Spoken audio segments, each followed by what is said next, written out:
جلسه اول دوره پیشرفته جاوا اسکریپتمون هست.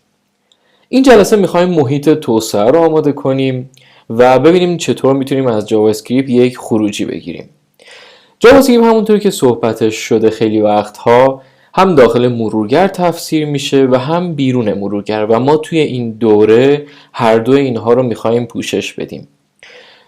برای شروع، برای اینکه بتونیم مفاهیم عمیق‌تر این زبان رو یاد بگیریم، میخوایم بیرون مرورگر رو امتحان کنیم. این بیرون مرورگر منظورم دقیقاً ابزار Node.js هستش. Node.js یک پلتفرم، یک انوایرمنت، یک ابزار هست برای تفسیر و اجرای زبان برنامه‌نویسی جاوا اسکریپت خارج از مرورگر.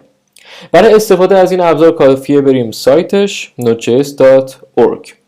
دو تا نسخه رو به ما پیشنهاد میده. یکی نسخه LTS هست که مخفف Long Term Support و یکی هم نسخه Current که میشه آخرین ریلیز. عملا فرق چندانی نمیکنه. خیلی سخت متدها دیپریکیت میشن یا بهتر بگم غیر قابل استفاده میشن. برای همین فرق چندانی نمیکنه. اگر نسخه های شما متفاوته زیاد اهمیتی نداره توی این مرحله. من نسخه کارنت رو دانلود میکنم، یعنی آخرین ورژن رو. شما میتونید از LTS استفاده کنید یا کارنت. بعد از اینکه دانلود شد طبیعتاً اون فرمت، اون پکیجی رو به شما میده که مخصوص سیستم عاملتون هست و روی همه سیستم عامل ها هم اجرا میشه. برای این اینستالیشنش من پکیج نصب رو باز میکنم و کافیه چند تا کانتینیو اینجا بزنیم تا برنامه برامون نصب بشه. خب صبر میکنیم کار نصب تموم بشه.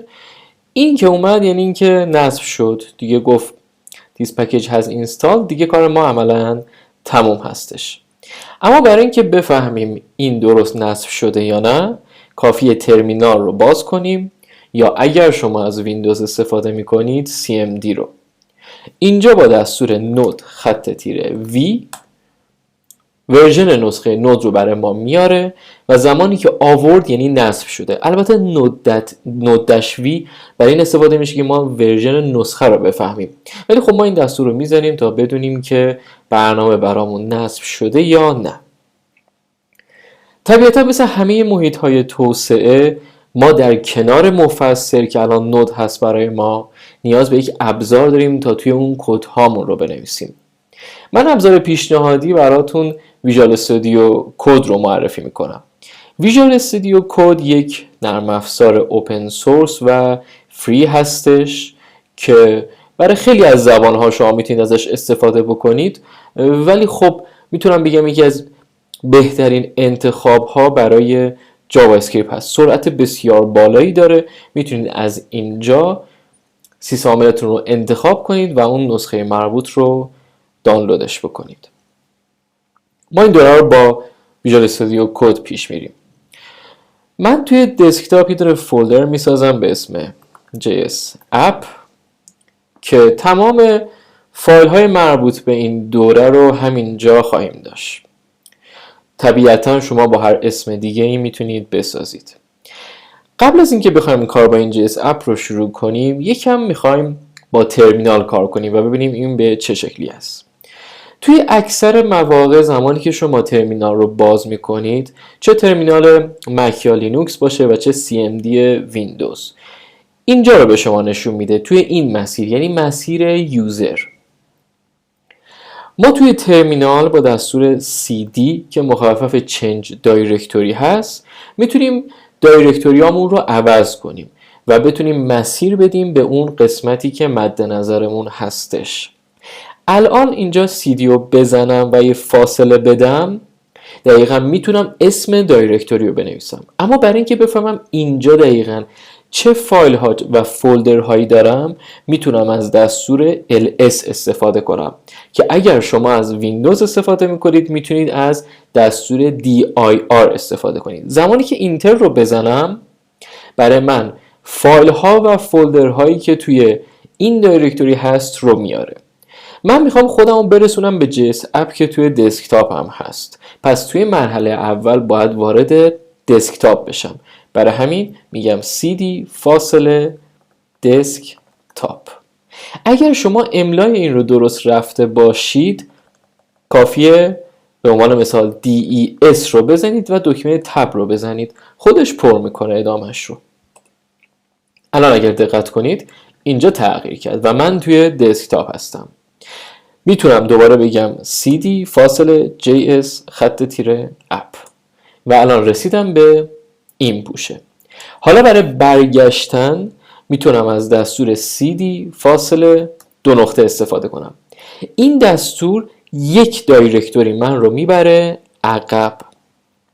حالا اگر دوباره بیام جایی که بودم با فلش های بالا و پایین هم میتونیم دستورات رو عوض کنیم. دوباره برگردم به جایی که بودم، دستور cd فاصله 2 نقطه اسلش یک دایرکتوری میرم و یک 2 نقطه دیگه هم بذارم، منو 2 تا دایرکتوری برمیگرده عقب و رسیدم به همون جایی که بودم. حالا برای اینکه سریعتر خودم رو بتونم برسونم به JS اپ کافیه بگم cd دسکتاپ تب رو بزنم و بعدش JS رو بگم تب رو بزنم.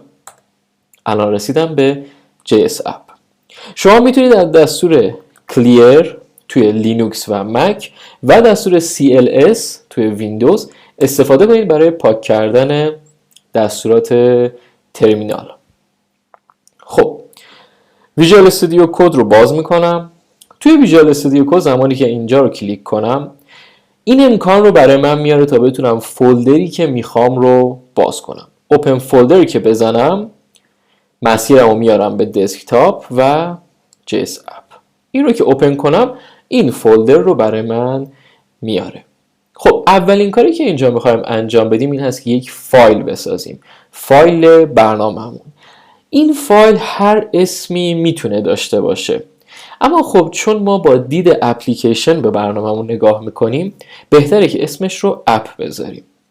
و طبیعتاً چون یک فایل اجرایی جاوا اسکریپت هست بهش پسوند جاوا اسکریپت رو میدم و آیکونش رو آیدی میتونه شناسایی کنه.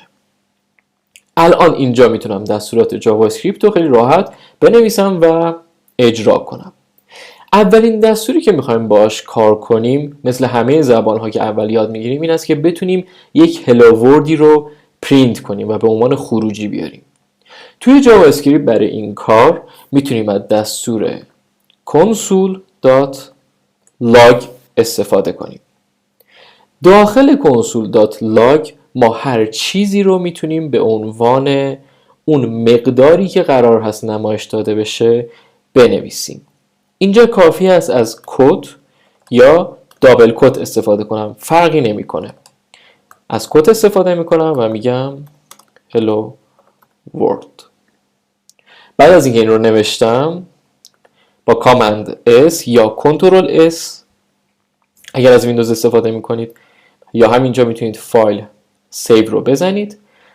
این توی برنامه من سیو میشه. اما خب برای اجراش باید چیکار کنیم؟ برمیگردم به ترمینال. داخل JS اپ هستم. اینجا اگر یک بار ls رو بزنم میبینم که app.js رو برای من آورد. الان من میخوام بگم که مفسر من که نود هست کدهای داخل app.js رو برای من تفسیر کنه. برای همین میگم نود فاصله app.js و میبینیم که hello world رو اینجا برای ما پرینت کرد. اما راه ساده تر چیه؟ خود ویژوال استودیو کد یک ترمینال بیلتین داره که درست مثل ترمینال یا CMD کار میکنه. کافیه اینجا از قسمت ویو ترمینال رو باز کنم و دقیقاً توی همون مسیر JS اپ ما هست. اینجا دوباره همون دستور رو میتونم بنویسم node فاصله app.js و میبینم که برنامه اینجا برای من اجرا میشه. در مورد console.log و بقیه دستورات جاوا اسکریپت قرار هست که مفصل صحبت کنیم، اما این console.log فعلا برای شروع برای ما کار پرینت هر مقداری که بهش بدیم رو انجام میده.